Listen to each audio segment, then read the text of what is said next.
Bugun respublikamizda kartoshka yetishtirishni ko'paytirish va urug'chiligini rivojlantirish dolzarb masalalardan biri hisoblanadi. Shu bois qishloq xo'jaligining ushbu tarmog'iga zamonaviy innovatsion texnologiyalarni joriy etish, aholining kartoshkaga bo'lgan talabini mahalliy mahsulot hisobidan qondirish, soha vakillarini har tomonlama qo'llab-quvvatlash bo'yicha muayyan chora-tadbirlar amalga oshirilmoqda. Samarqand Agroinnovatsiyalar va tadqiqotlar institutida urug'lik kartoshka yetishtirish tizimini rivojlantirishga bag'ishlangan xalqaro tadbirda ham bu alohida e'tirof etildi.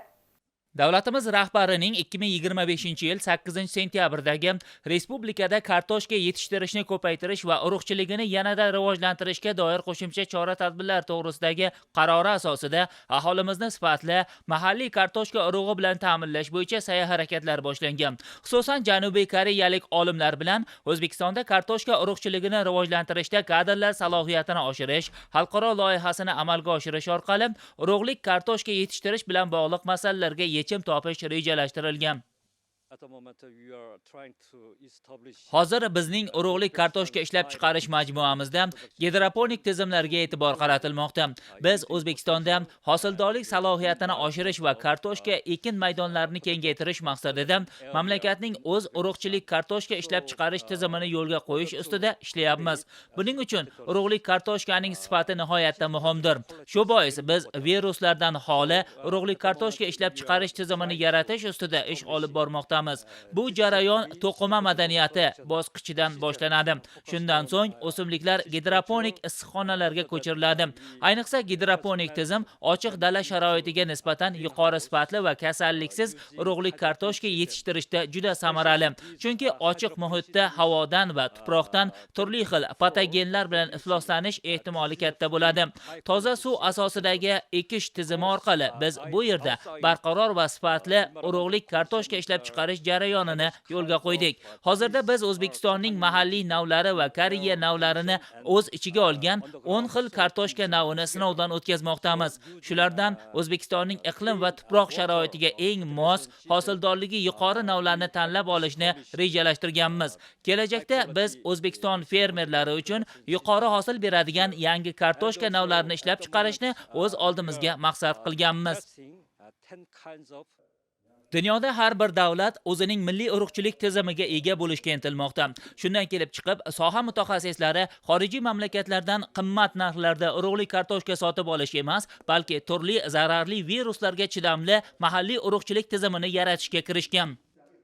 Oxirgi yillarda oziq-ovqat mahsulotlari yetishtirishga hukumat tomonidan juda katta imkoniyatlar yaratilyapti. Xuddi shuningdek, mana shu bugungi kunda kartoshkachilik sohasida ham ko'plab qarorlar chiqdi, ko'plab farmonlar chiqdi, ko'plab hukumat tomonidan chora-tadbirlar qilindi. Mana bugungi hammamizga xabarimiz bor.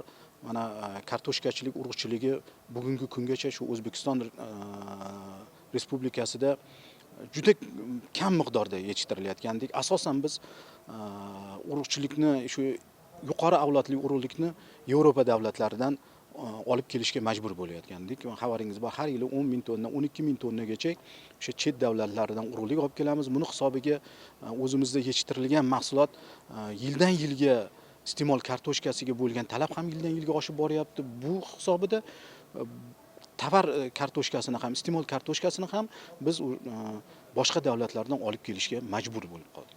Mana shularni hisobga olgan holda prezidentimiz tomonining tashabbuslari bilan prezidentimizni mana shu bu yil 269-sonlik qarorlar qabul qilindi. Ya'ni mahalliy kartoshka urug'chiligini O'zbekistonda rivojlantirish bo'yicha. Bu qarorni tarixiy qaror desak ham bo'ladi, chunki buni o'ziga yarasha juda katta manfaatlari, o'ziga yarasha natijalari bor. Ya'ni bu manfaatlar hammasi aholimiz uchun, fermer xo'jaliklarimiz uchun xizmat qiladi degan umiddamiz. Yaqin kelajakda mana shu strategiya qo'yildiki, yo'l xaritasida, qarorda, yo'l xaritasida, demak biz O'zbekistonda to'liq urug'chiligi bilan 28-yilning oxirigacha ta'minlab, keyinchalik qo'shni davlatlarga ham, qo'shni respublikalarga ham eksportni demak yo'lga qo'yish masalasi ham qo'yilgan. Albatta bu yo'lda demak hamma ilmiy tadqiqot institutlari, oliy ta'lim muassasalari, hattoki xususiy kompaniyalar ham demak mana shu jarayonga jalb qilingan. Bundan tashqari respublikamizning 9 ta tumanida tanlab olinib, o'sha iqlimi, sharoiti, an'analari, mana shu yerdagi urug'chilik bilan shug'ullanish sharoitlari hisobga olgan holda, mana shu tumanlarda ham urug'chilik tizimi aynan urug'chilik yetishtiradigan, urug'chilik bilan shug'ullanadigan xo'jaliklar, yetishtiruvchi dehqonlar tanlab olinib, bular demak bevosita urug'chilik bilan shug'ullanadi. Yana qarorda yana bitta masalasi, mana shu biz institutimizda olib borayotgan tadqiqotlarimizda boryapmizki, faqatgina iste'mol uchun emas, demak biz uni turlarga ajratilgan navlarini yaratish ham bizning oldimizga vazifa qo'yib qo'yilgan. Mana shu loyiha doiramizda ham, ya'ni o'sha chips uchun alohida, iste'mol o'sha oziq-ovqatga ishlatish uchun alohida navlar yoki sanoatda ishlatiladigan o'sha spirt yoki boshqa kraxmal olish uchun alohida navlarni yaratish, undan tashqari bir yilda 2 marta hosil oladigan o'sha navlarni, ya'ni biz ko'pincha biz kartoshkani yig'ib olib turib, keyingi yilga tugana sifatida ishlatamiz. Lekin bir yilda o'zida 2 marta olib, yana ekadigan va demak hosildorlikni gektariga oshiradigan dehqon uchun manfaatli bo'lgan navlarni yetishtirish, demak tayyorlash, demak mana shu loyihamizning bugungi taqdimotimizning asosiy masalasi bo'lib hisoblanadi. Yurtimizdagi xo'jaliklar uchun bir yilda 700 ming tonnagacha urug'lik kartoshka kerak. Shundan kelib chiqib, kartoshkadan nafaqat mo'l hosil olish, balki uni saqlash, urug'lik tayyorlash bilan bog'liq tizimni to'g'ri shakllantirish zarur.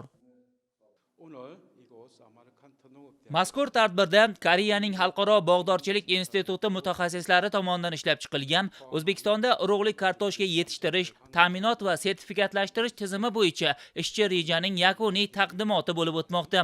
Biz Koreyada kartoshka ishlab chiqarishning muvaffaqiyatli tajribalaridan muhim xulosalar chiqardik va shu asosda O'zbekiston hukumatiga urug'lik kartoshkani ishlab chiqarish, tarqatish va sertifikatlashtirish tizimini yo'lga qo'yish bo'yicha tavsiyalarimizni taqdim etdik. Tadbirda ishtirok etayotgan rahbarlar, soha mutaxassislari ishchi rejani chuqur o'rganib ko'rishmoqda.